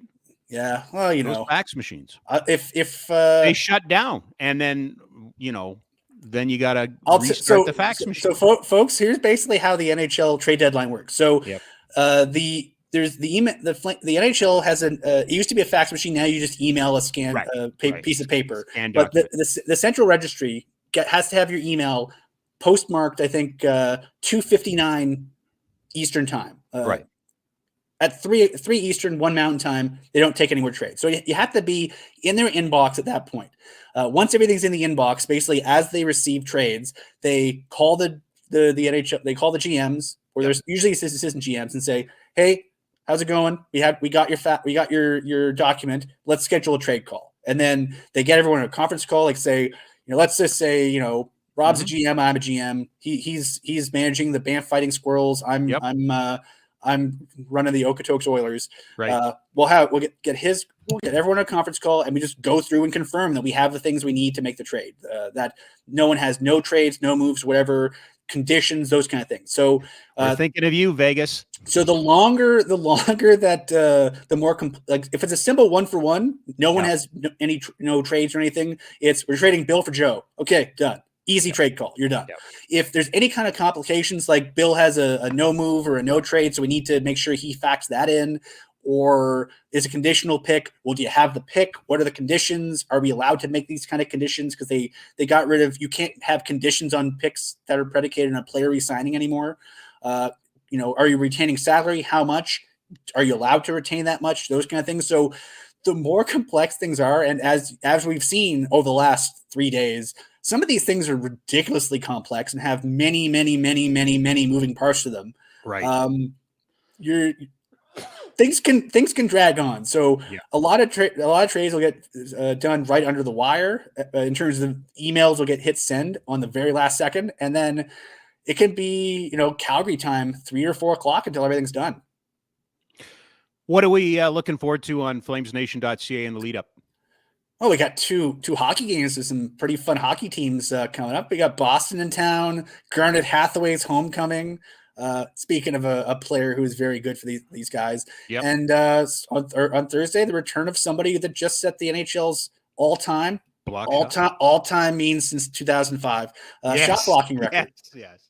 So, in fairness, yeah. Yeah. So it's I'll say this, Bruins fans, this is a hockey city, and for whatever reason, there's a lot of Bruins and Red Wings fans in this town, and so I think the Saddledome will be pretty fun to be in on Tuesday night. But the Leafs fans are always just nuts in the best possible way. So I think Thursday night's gonna be a really fun game, and it's 2 last chances for this group to make a statement that maybe they're better than people think they are.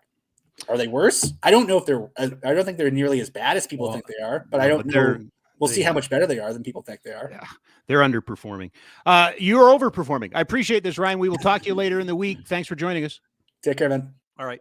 Ryan Pike, the managing editor for FlamesNation.ca. Always a pleasure when he joins us. And again, what do you do if I know what I would do? I think you know what you would do if you were the Calgary Flames. But is that what Brad Treliving is going to do? Is that what ownership is going to want? Is that what Daryl's going to want? We will see. Boston tomorrow night, Toronto on Thursday. We're live from the Oodle Noodle studio. We're not just crazy about noodles. Gosh, no. We also put the same energy back into the community. 2 locations, 1244 17th Avenue Southwest. Pickup and delivery, 105 Main Street North in Airdrie. Time now for the final mile. Just some things I want to dust off before we call it a show. We'll be back with you, of course, middle of the week. I don't know if we talked about it. It came up over the weekend again. The PWPHA is negotiating a CBA. That is a very strong indication that we are going to have a second women's professional league in North America. There was some thought that because the other league was that has been operating had just recently doled out a contract for $175,000, that might have ended the 2-league situation in the women's game. That doesn't appear to be the case. The final tournament for the PWPHA is coming up here in March, and it's expected at that time a league will be announced. My question is whether or not there will be a Calgary team in it. Very curious. The Inferno have left a lasting mark. Still a lot of former players. The team name is synonymous in girls hockey and in our city.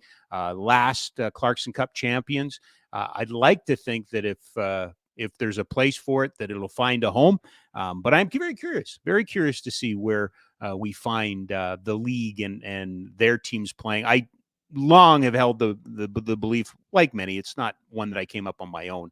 The NHL would like to see one women's league. They'll support one women's league. But as long as there's 2, they appear to be on the outside looking in. My guess is they probably have had some conversations and know where this is going. But a story that we will be watching as March rolls upon us. This past weekend, kind of big in the university hockey circles, and a couple of friends of the program.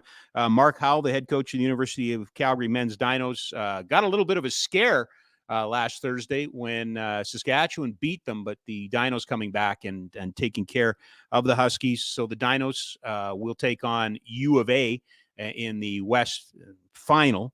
But I believe are off to the Nationals and continue to be an absolute just rolling over everybody. By the way, busy weekend at U of C because I believe women's basketball is also hosting playoffs against U of A. So the Pandas will be there. Over at Mount Royal, the women, what a series against against Alberta there. Scott Rhett and his team are off to the Canada West Finals, but also booking some time in the Nationals in Montreal coming up. So we're going to have some playoff hockey this weekend, and it's going to be interesting. So 2 programs, one from Mount Royal and one from Calgary, moving on, and again, some basketball as well. So lots going on. If you're If you're waking up this morning and taking a look at the trade board in the National Hockey League, things have changed. They have changed rather dramatically. We got a lot of deals. Timo Meier got moved yesterday. Jack Johnson, Ivan Barbashev, Dadonov got traded again. Nito Niederreiter on Saturday. Today, the Leafs getting McCabe.